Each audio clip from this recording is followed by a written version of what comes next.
মতো বাংলাদেশ পেয়েছি, সেই বাংলাদেশে শান্তির সাথে শক্তির সাথে স্বাভাবিকভাবে আমরা জীবন এবং সম্মান নিয়ে বসবাস করব।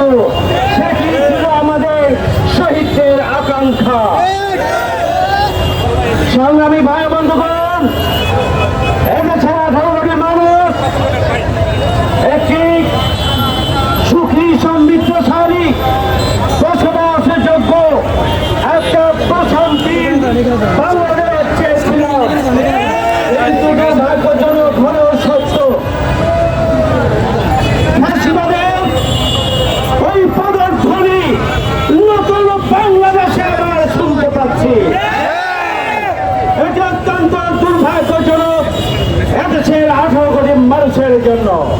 আমরা আশা করি নাই দীর্ঘ 17.5 বছরে আন্দোলন সংগ্রামে যারা ভূমিকা পালন করেছেন, সেই ভূমিকা পালনকারী একটি দলের সন্ত্রাসী এবং খুনিদের তৎপরতায় গোটা বাংলাদেশ বসবাসের অযোগ্য হয়ে যাবে, এটি আমরা কল্পনাও করি না। আমরা পরিস্থিতি দেখতে চাই না। আমরা সরকারের কাছে দাবি জানাতে চাই, খুনির পরিচয় যাই হোক না কেন, খুনির যত বড় দলের কর্মী হোক না কেন,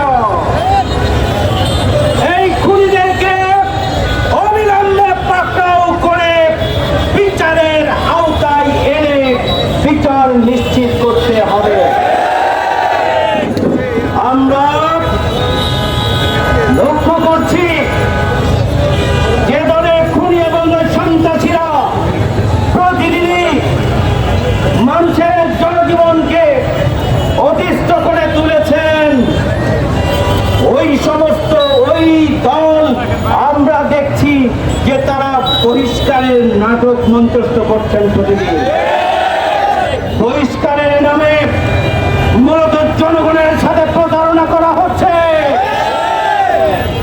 ওই দল খুনি এবং সন্ত্রাসীদেরকে লালন পালন করছেন।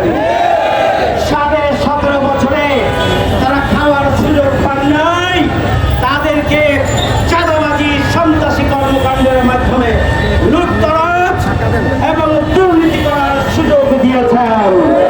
যার কারণে একের পর এক গোটা বাংলাদেশে এই ধরনের অস্থিতিশীল পরিস্থিতি তৈরি করা হচ্ছে।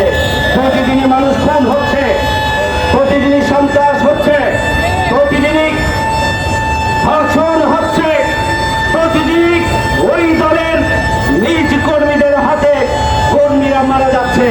এভাবেই বাংলাদেশ একটা অস্থিতিশীল পরিস্থিতির দিকে নিয়ে যাওয়া হচ্ছে। আমরা ওই সংশ্লিষ্ট দলের প্রতি আহ্বান জানাতে চাই, আপনার বহিষ্কার নাটক বন্ধ করুন। আপনারা খুনি এবং সন্ত্রাসীদের বিরুদ্ধে আপনারা পদক্ষেপ গ্রহণ করুন। খুনি এবং সন্ত্রাসীদের বিচারের জন্য অন্তর্বর্তীকালীন সরকারকে সহযোগিতা করে মানুষের জনজীবনকে স্বাভাবিক রাখার জন্য আপনারা সহযোগিতা করুন।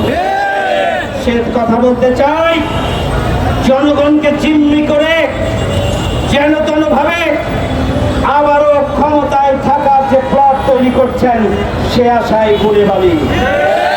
এদেশের তরুণ প্রজন্ম কোন সন্ত্রাসী, চাঁদাবাজি, ধর্ষক, খুনিকে, টেন্ডারবাজকে এবং তাদের গডফাদারদেরকে আগামী দিনের নির্বাচিত করবেন না। আজকে জনগণের কাছে যে পরিষ্কার, কাদের পক্ষ থেকে প্রতিদিন সন্ত্রাস, চাঁদাবাজি, চিন্তায় খুন এবং ধর্ষণের কার্যক্রম কোন দলের কর্মীরা করছে, এদেশের জনগণের কাছে তা পরিষ্কার। ইনশাআল্লাহ আগামী দিনে একটি সুষ্ঠু নির্বাচনে জনগণ ভোট দেওয়ার মধ্য দিয়ে এই অপশক্তিকে প্রতিহত করবে ইনশাআল্লাহ। জনগণের সরকারকে তারা নির্বাচিত করে সুখী সমৃদ্ধশালী নতুন বাংলাদেশের বাস্তবায়নে এদেশের জনগণ ঐতিহাসিক ভূমিকা পালন করবে, সেই প্রত্যাশা ব্যক্ত করে সবাইকে ধন্যবাদ জানিয়ে আমার কথা এখানে শেষ করছি। আমরা 7 দফা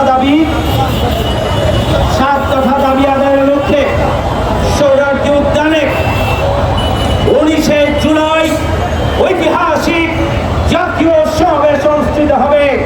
সেই জাতীয় সমাবেশকে সফল করার জন্য আমরা এমনভাবে ভূমিকা পালন করব, রাজধানী হবে আগামী দিনে জনগণের